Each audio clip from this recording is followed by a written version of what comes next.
Presented by the Daily Free Press, this is Unmasked.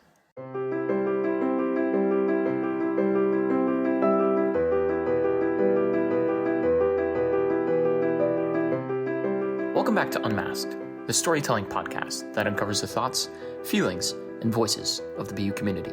I'm your host, Adam Lazowski. After an exhausting day of classes, work, and studying, it can be nice to unwind with your favorite movie or TV show. With the widespread availability of streaming services out there are countless options of viewing entertainment that can be really difficult to choose from. What will it be today? A soapy romantic comedy that warms your heart? A comforting show to help you turn off your brain and relax? Or maybe a psychological thriller to challenge your understanding of life itself?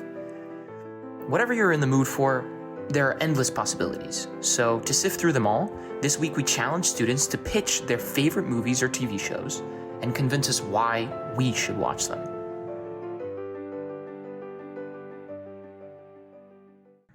Now let's turn it over to our field reporting segment to hear their recommendations. Hi, I'm Adam Lazowski. And I'm Veronica Thompson. And we're at GSU today asking students a specific question. We're asking people to pitch us their favorite movies or TV shows.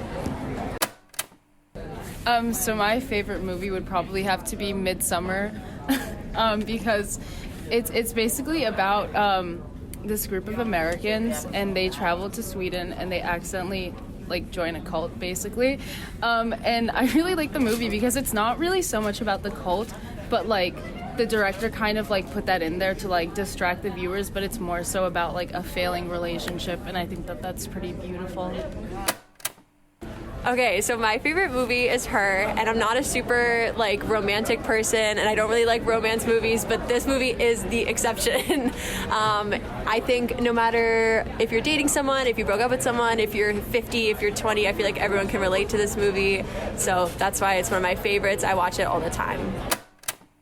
My favorite TV show is Peaky Blinders from BBC. It's a British TV show, mainly about a British gang back into 1850s, I think. It involves about political, social, economical changes from different regimes, and then it's more like Godfather, but a British version. Okay, so I'll start off by saying that there's a lot wrong with Quentin Tarantino, and he has made a lot of poor choices over his career, but genuinely one of my favorite movies of all time is Pulp Fiction. There is multiple stories happening under the same timeline, essentially. I believe 3 or 4 stories, and they all kind of come together slowly as the plot goes on. And it's something that you have to experience. It's not something that I can tell you how it is, but it comes together really beautifully, and there's a lot of really iconic moments, and I could quote the whole movie. So my favorite movie series is National Treasure. I think there's 2 of them with Nick Cage, and they're kind of cheesy, and they're very what you would expect a treasure hunt movie to be, but it's when you just want to chill on the couch and not really think too much, it's kind of nice to just watch them hunt for treasure. I don't know. One of my favorite movies is called Grave of Fireflies. It's a Studio Ghibli movie. It's very old. It's one of the best movies if you ever need a cry. It's very sad throughout, but very, very meaningful. What's it about? It's about 2 siblings who are in a place that a war is occurring, and they're just trying to survive, basically. What is your favorite movie or TV show? Buffy the Vampire Slayer. Why? It's a great show. It's a great show about life, and it taught me some great lessons. One of my favorite lessons is it was a quote from the spin-off show, but it was basically the same universe. It said, if nothing we do matters, then all that matters is what we do. And I think that's a really powerful quote, and I really love the philosophies behind the show. Recently I rewatched Mamma Mia for the 100th time, and I just love the music. It's just good vibes all around. My favorite movie is Blade Runner 2049. It is very beautiful. The cinematography is amazing, and when I first watched it, I was like, wow, this is so long.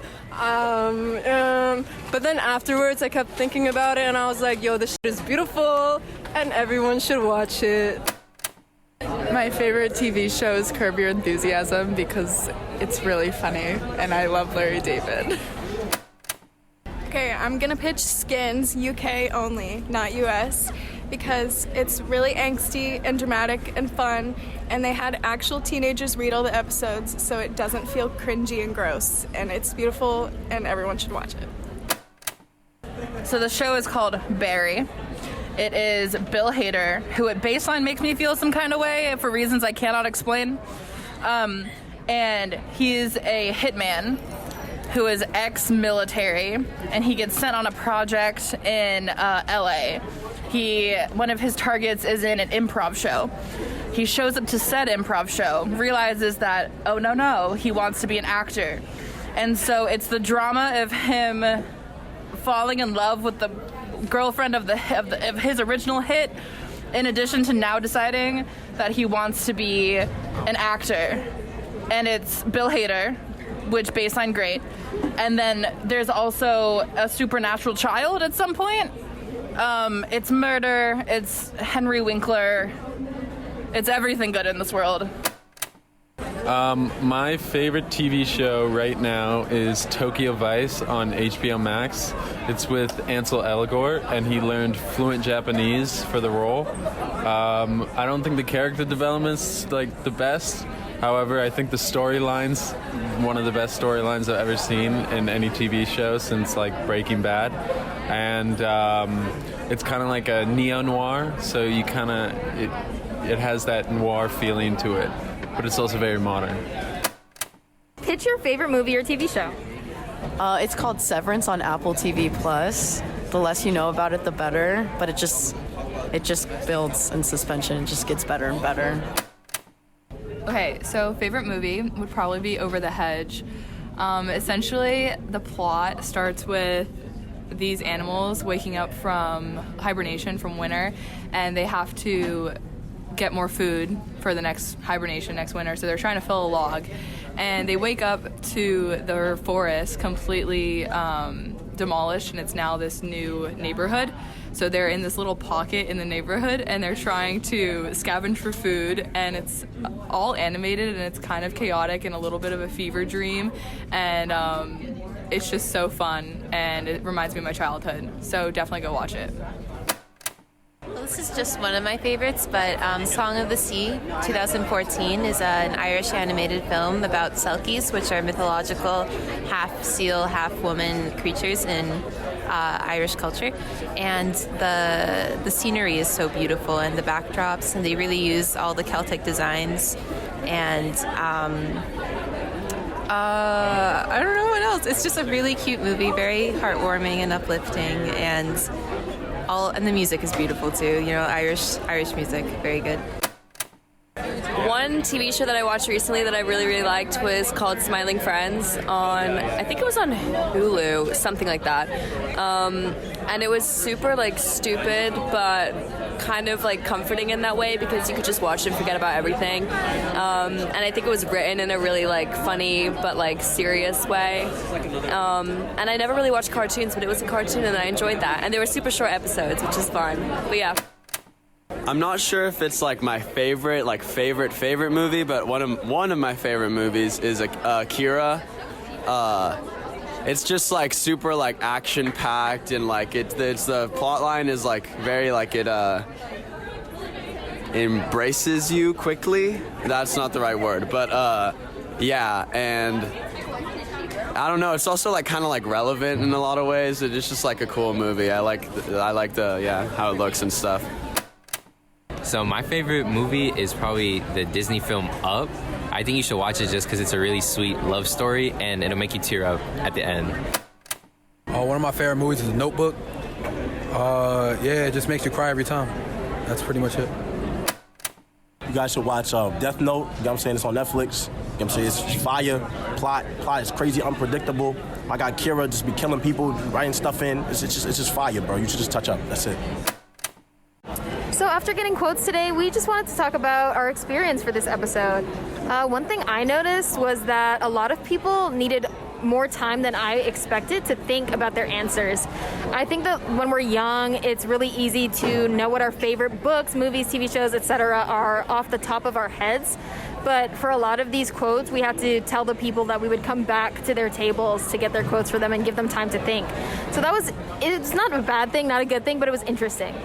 What did you think, Adam? I will say that with the amount of selection that we have these days, with Netflix, Hulu, all these different HBO, all these different types of streaming services, that sort of would account for, the lack of quick response because there's so many TV shows and movies that the students watch these days. So I also found that I connected with a lot of the students. They had a lot of similar director favorites, movie favorites, TV show favorites. Really all of the above. So it was a really good episode.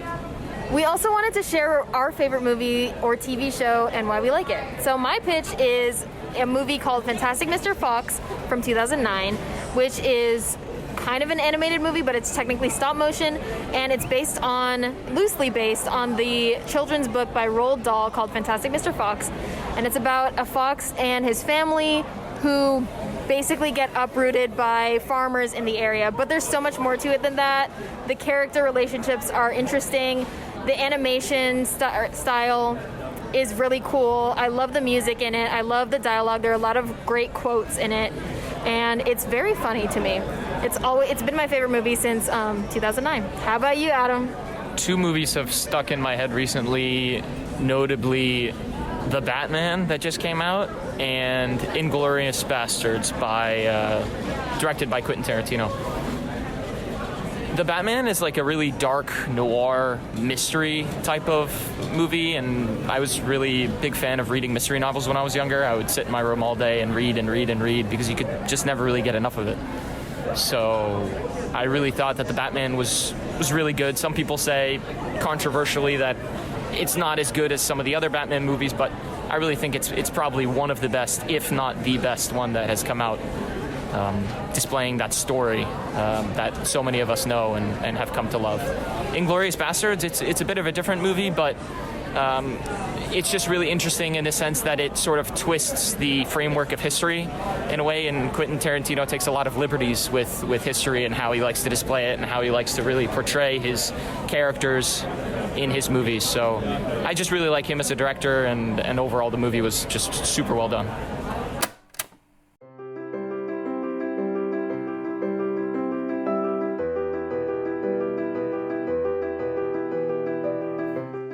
Thanks for tuning into this week's episode of Unmasked, presented by the Daily Free Press. Make sure to tune in every Wednesday to hear the latest episode, and find us on Spotify, Apple Podcasts, or wherever you get your podcasts. Our podcast archive is located at dfpress.co/listen, where you can listen to previous episodes of Unmasked and hear people share their takes on intriguing topics. Once again, this is your host, Adam Lazowski, signing off until we meet again. Goodbye.